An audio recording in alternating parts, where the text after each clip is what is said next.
Jadi kita akan bahas harapan. Situ ada seperti yang tertera di layar. Jadi harapan konsumen itu ada 5. Nah, sebenarnya itu ada 2.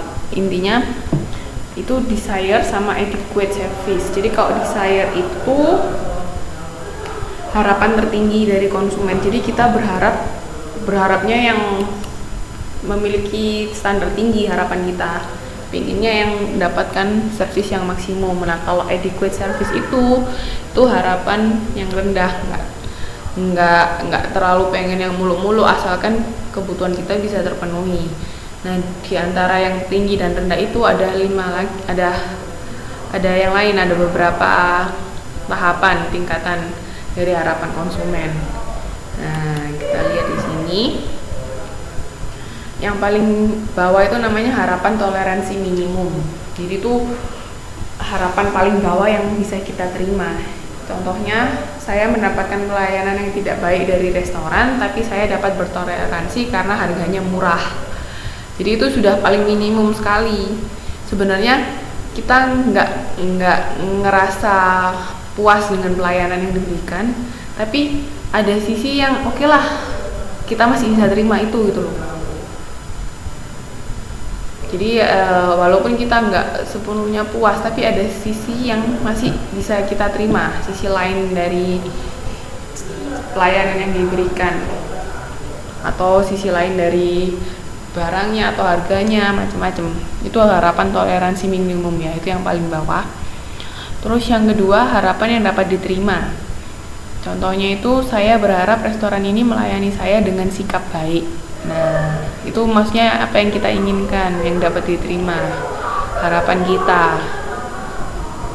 Ini lebih tinggi daripada toleransi minimum. Terus kalau yang ketiga, harapan berdasarkan norma. Norma itu kan aturan-aturan yang ada. Jadi yang biasanya diterima masyarakat umum.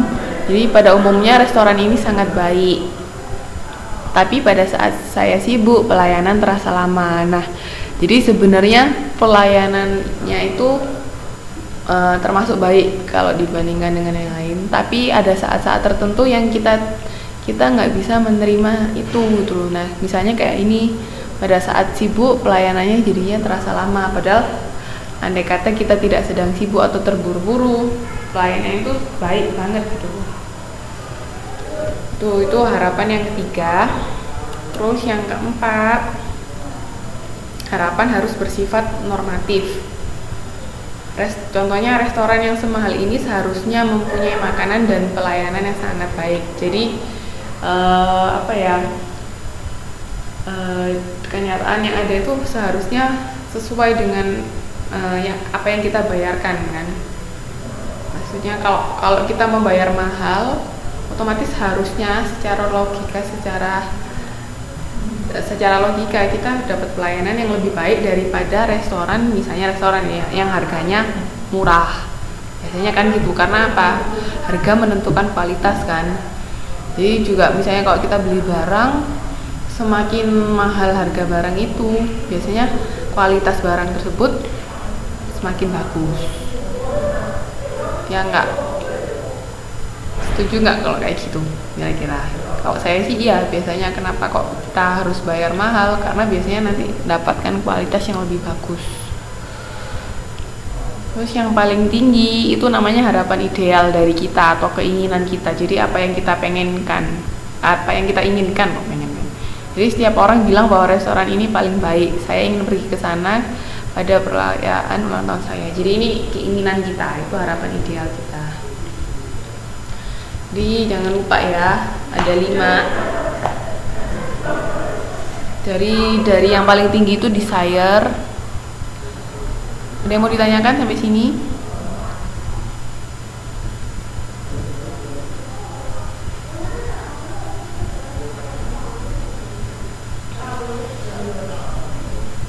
Suara saya terdengar jelas nggak?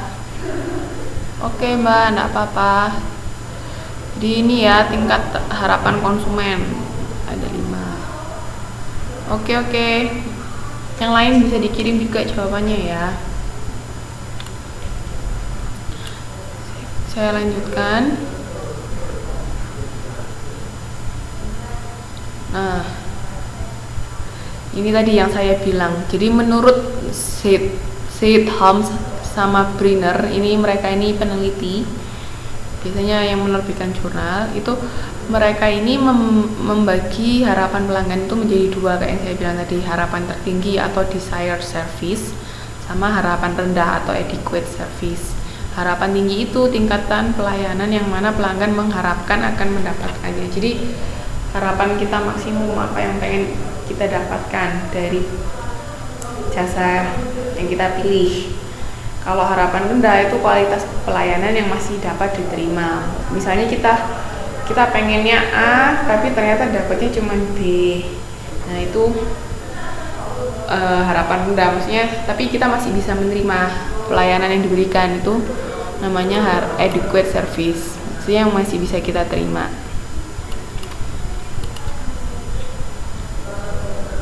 Ini sudah ada beberapa yang masuk, nanti saya cek ya.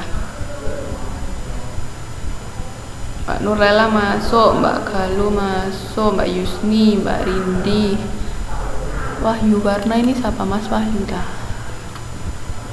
Iya, Mas Wahyu.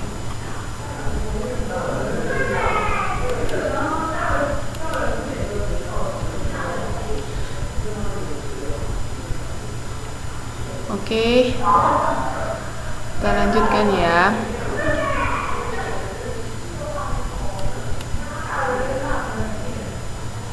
Nah, ini sama-sama. Nah, ini tadi ya.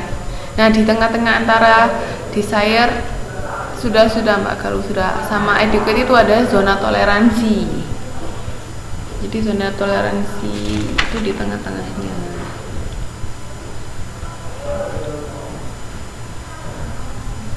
Jadi zona toleransi itu tergantung kita sih, karena apa ya, keinginan itu kan bersifat relatif. Bisa aja saya pengennya begini tapi mbak-mbak sama mas-mas pengennya begitu, kan beda. Nah, itu tergantung di kita masing-masing. Kita bisa apa ya, standar orang masing-masing enak atau enggak rasa dari sebuah makanan kan berbeda. Nah, itu tergantung kita. Jadi kita pengen yang rasanya enak seperti apa, belum tentu. Saya misalnya pengennya yang enaknya begini, belum tentu yang lainnya begitu. Misalnya mbak-mbak sama mas-mas suka pedas, saya tidak suka pedas, nah itu kan beda. Zona toleransi itu tergantung dari kita masing-masing. Terus, nah ini faktor yang mempengaruhi desired service. Apa nih?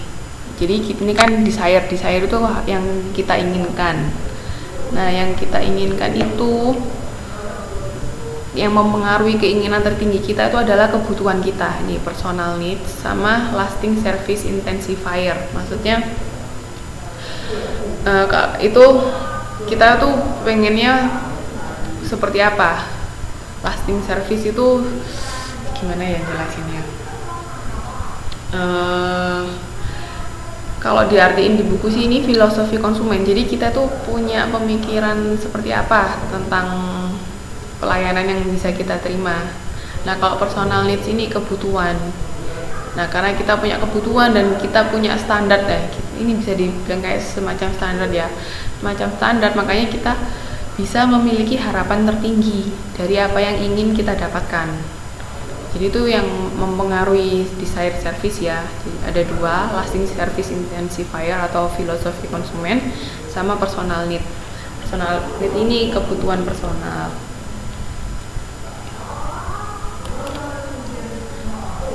Nah, ini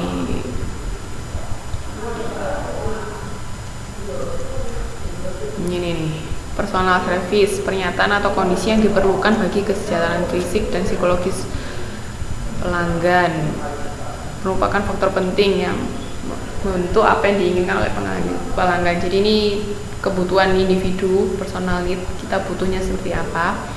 Terus kalau lasting service intensifier, faktor individual yang mengarahkan pelanggan meningkatkan sensitivitasnya terhadap jasa. Jadi masih kayak yang saya bilang tadi, tiap orang beda-beda